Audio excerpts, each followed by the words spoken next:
Now, the West Africa voters in Liberia, Africa's oldest republic, head to the presidential and parliamentary polls on Tuesday. 20 candidates are vying to replace President Ellen Johnson Sirleaf, who steps down from her second term at the end of the year. Now, the top campaign issues include infrastructure and healthcare, both challenges that were laid bare by the devastating Ebola epidemic that ended in June of 2016. In the first of our two reports, reporter Monique John in Monrovia previews the election and tells us about Liberia's female candidates. Liberia is on the verge of electing its next president and House of Representatives. The election is expected to mark the country's first peaceful democratic handover of power since 1944. 20 candidates are in the race to replace President Ellen Johnson Sirleaf, while almost 1,000 candidates are competing for 73 legislative seats. Poverty is the greatest problem in Liberia. We're looking for people who are educated, who are experienced, who can bring infrastructure development and also bring education to us in Liberia. One candidate, Charles Brumskine, the president pro tem of the Senate under President Charles Taylor's administration, is on his third bid for president. I have the experience, the relevant experience. I have the education. I have the integrity. Vote for Brumskine and come here and let us change this country by vote. Other contenders include Benoni Yuri, the founder of the nationwide cell network Lone Star and former maritime minister under Taylor's administration, as well as George Weah, the current senator for Montserrado and famous soccer star.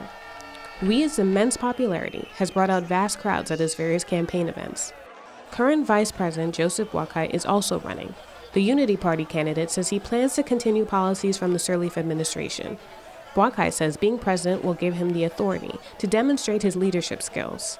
Alexander Cummings, a newcomer to Liberian politics and a former Coca-Cola executive, is running for president with the Alternative National Congress Party. Together, we are committed to the Liberian people and nobody else. I want to put the corrupt politicians on record. Their time is over.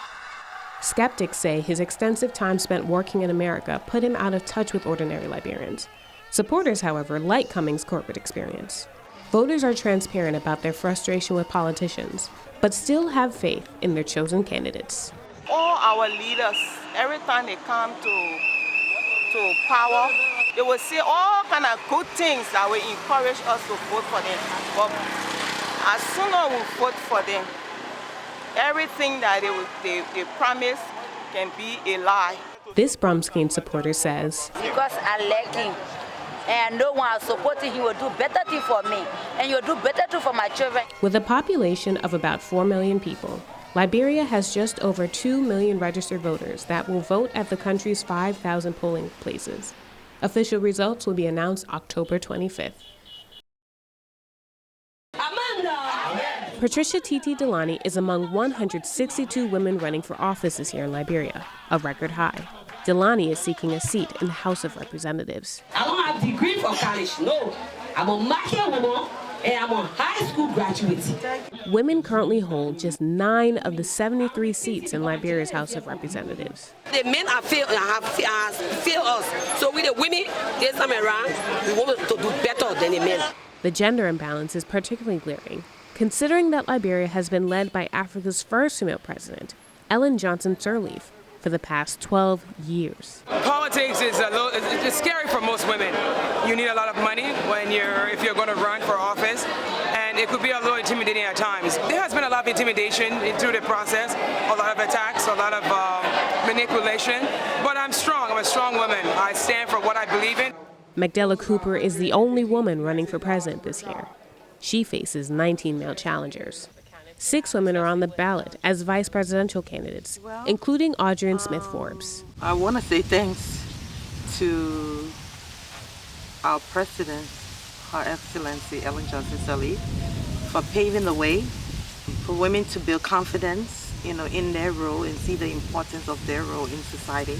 Women issues have been put on the back burner for so many years, and with women involved at the highest level, brings their issues to the table as well. Issues like healthcare and gender-based violence have been front and center as the candidates court female voters, encouraging them to make their voices heard at the polls on October 10th. Monique John reporting for VOA News from Monrovia.